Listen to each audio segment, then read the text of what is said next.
नमस्कार, अपना भागलपुर में आप लोगों का हार्दिक स्वागत है। देश में लॉकडाउन लागू रहने से ई रिक्शा चालक लगभग 2 माह से बेरोजगार हो गए हैं। ई रिक्शा चालक के घर परिवारों को काफ़ी दिक्कतों का सामना करना पड़ रहा है। ई रिक्शा नहीं चलने के कारण उसे भुखमरी का सामना करना पड़ रहा है। लॉकडाउन के पहले उनके पास कुछ जमा पूंजी थी, उसी से वो अभी तक घर परिवार चला रहे थे। अब तो वह पूंजी भी समाप्त हो गई है।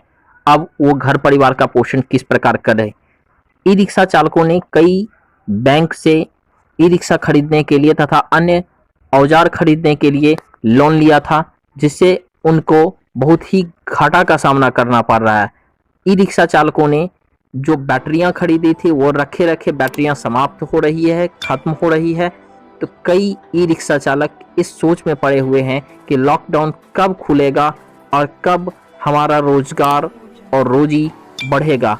इन सब के बीच उन्होंने डीएम साहब से एक आवेदन दिया है और कहा है कि हमें ई रिक्शा चलाने की अनुमति प्रदान की जाए, ताकि हम अपना रोजगार और स्वरोजगार की तरफ आगे बढ़ें, अपने परिवार का भरण पोषण करें। आइए देखते हैं एक रिपोर्ट। नमस्कार। लॉकडाउन की समस्या, कोरोना वायरस, आप सब वाकिफ हैं।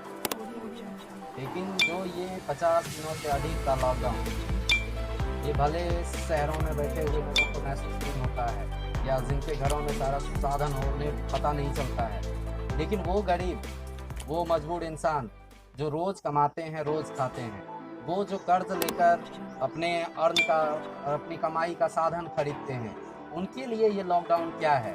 आइए मैं दिखाता हूँ आपको वैसे लोगों का दर्द जो रोज़ की कमाई से अपना और अपने बच्चों का पेट भरते हैं। जी, मैं जानना चाहूँगा आप क्या काम करते हैं? सब रिक्शा चलाते हैं। ये रिक्शा आप देख रहे होंगे, ये इलेक्ट्रॉनिक रिक्शा है। जी जी, तो इसमें आपको खरीदे थे आप? जी जी, खरीदने अपना है आपका ही। जी। तो खरीदने के बाद रोज की जो कमाई है आपकी वो कितने की होती है कम? वो कम से कम 500 रुपया हो जाती थी। जी, 400 से 500 का कमाई रोजाना का है, उसी से इनके परिवार चलते हैं। जी। ये 50 दिनों का बैठना आपके लिए कितना बड़ा परेशानी का कारण बना है? बहुत परेशानी का कारण है।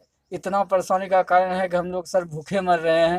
हम्म, हाँ, ये सब यही रोजी रोटी चलता था इसी रिक्शा से। जब से लॉकडाउन हुआ है हम लोग पालन कर रहे हैं। हम लोग के पास ऐसा समस्या है कि अब खाने के लिए भी जो है कि नहीं पूर रहा है। क्या करें, आप ही लोग बताइए थोड़ा सा। क्या आपको जैसे आपके जनप्रतिनिधि हैं, आसपास के समाज के जो वार्ड काउंसलर या वगैरह वगैरह चुने जाते हैं, क्या उन्होंने आपकी मदद की इस लॉकडाउन 50 दिनों के भीतर? जी नहीं, कुछ नहीं किए। क्या कोई जो सोसाइटीज या दूसरे लोग आते हैं भोजन वितरण के लिए वो आपको मिला? जी नहीं, यहाँ पे कोई भोजन वितरण नहीं मिला। और भी कई लोग हैं इस गाँव में। आई थिंक कितना लगभग इस गाँव में कितना इलेक्ट्रॉनिक रिक्शा चल रहा है? 400 450 लगभग 700। ये पूरी एक कॉलोनी है जहाँ के लोग सिर्फ, ये आपका क्या नाम है इस कॉलोनी? सच्चिदानंद नगर। ये भागलपुर से थोड़ा सा जो हटकर है, एक कॉलोनी, एक बस्ती सा बसा हुआ है जहाँ लोग निवास करते हैं और इनका मुख्य पेशा ही था यही इलेक्ट्रॉनिक रिक्शा का संचालन।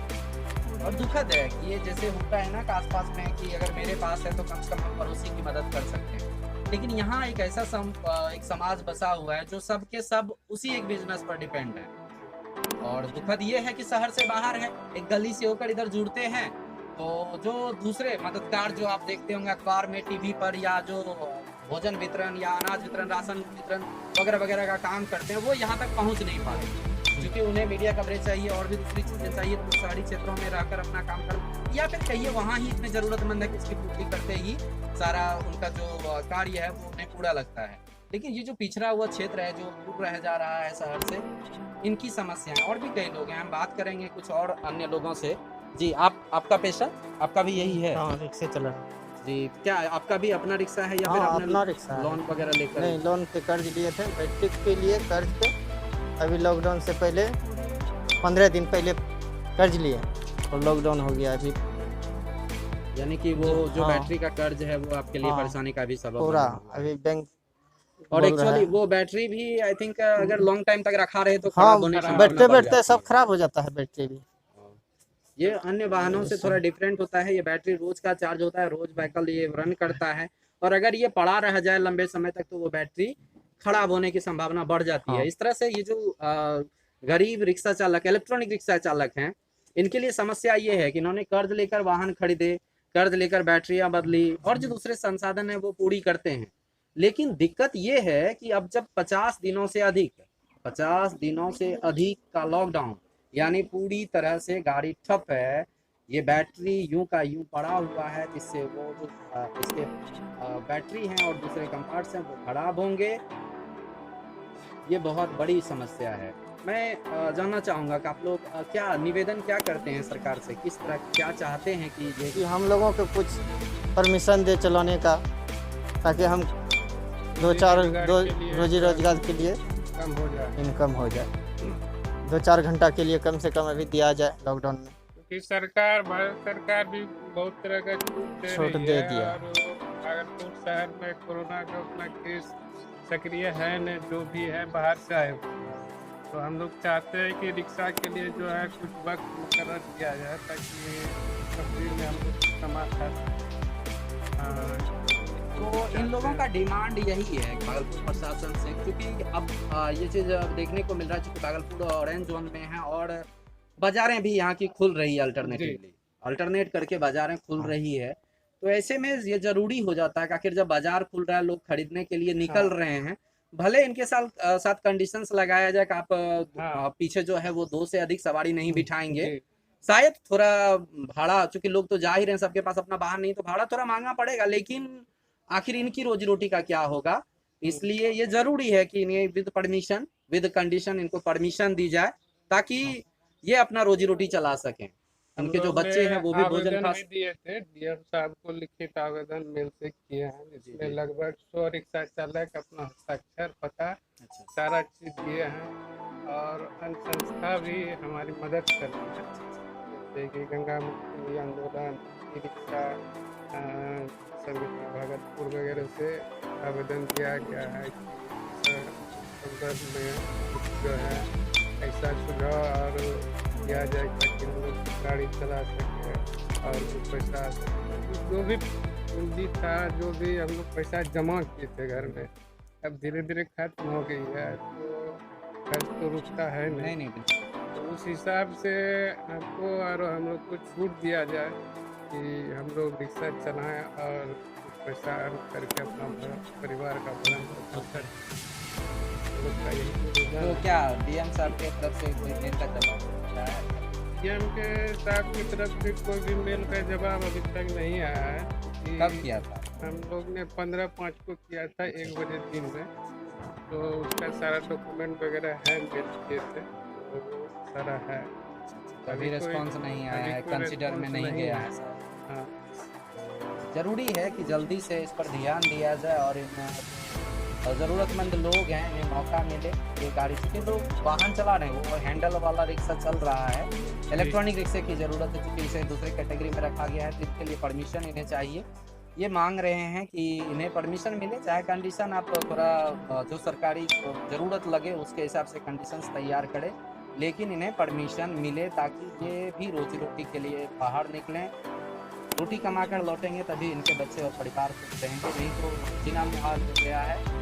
जो कमाई थी वो अब इन 50-60 दिनों में पूरी तरह से खत्म हो गई है, रोज की रोटी मुश्किल हो रही है। मैं आप लोगों के दर्द को चाहूँगा कि जो पदाधिकारी है वहाँ तक पहुँचे, ताकि आप लोगों की समस्या का हल निकले।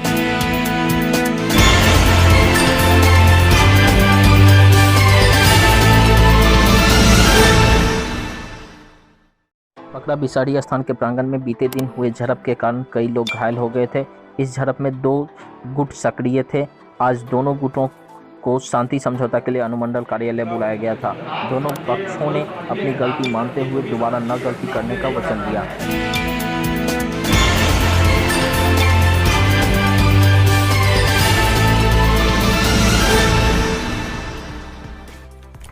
बीए पार्ट 1 और पार्ट 2 का फॉर्म के तिथि निर्धारण पर छात्र जदयू प्रवक्ता दिवाकर भारद्वाज ने कहा, यूनिवर्सिटी का छात्र विरोधी चेहरा एक बार फिर सामने आया है। एक तरफ पूरा देश लॉक है, न ट्रेन चल रही है न बस। ऐसे में फॉर्म भरने का डेट निकाल देना छात्रों के साथ नाइंसाफी है। यूनिवर्सिटी कई एक जिला और पड़ोसी राज्य के छात्र पढ़ाई करते हैं, वे छात्र फॉर्म भरने से वंचित हो जाएंगे। यूनिवर्सिटी के द्वारा किसी भी कॉलेज में सैनिटाइजर और कोरोना से बचने के लिए जिन चीज़ों की ज़रूरत है न तो उनकी पूर्ति की है। इस महामारी में हजारों छात्रों के जान को जोखिम में डाला जा रहा है। छात्र जदयू छात्र विरोधी चेहरा फिर एक बार सामने आया है। जिस समय में अभी हमारे पूरी देश लॉकडाउन से गुजर रही है, इस विकट परिस्थिति से गुजर रही है, इस विकट परिस्थिति में DMBU छात्र के लिए एग्जामिनेशन फॉर्म का डेट निकाल चुकी है, जहां पे छात्र अपने घर से भागलपुर तक नहीं पहुंच सकते क्योंकि अभी पब्लिक ट्रांसपोर्ट चालू नहीं किया गया है। इस बातों को मद्देनजर रखते हुए हम DMBU से मांग करते हैं कि इस डेट को स्थगित कर नए डेट दिया जाए तथा अगर ये नहीं हो सकता है तो ऑनलाइन सुविधा, फॉर्म भरने की ऑनलाइन सुविधा मुहैया की जाए, जिससे कि सभी छात्र जहाँ पे हैं वहाँ से ऑनलाइन सुविधा के माध्यम से अपने फॉर्म को भर सकें और लॉकडाउन 4 जो हमारे प्रधानमंत्री जी ने कहा है, लॉकडाउन 4 आने के बाद उसके नए नियम के अनुसार अगर पब्लिक ट्रांसपोर्ट चालू होती है तो छात्रों को भागलपुर आने में सुविधा होगी। अतः हमारी लास्ट में DMBU से यही मांग है कि इस डेट को स्थगित कर नए डेट को लाया जाए। छात्र जदयू, प्रवक्ता दिवाकर भारद्वाज, भागलपुर। नमस्कार। Thanks for watching this video. Do like, subscribe and share.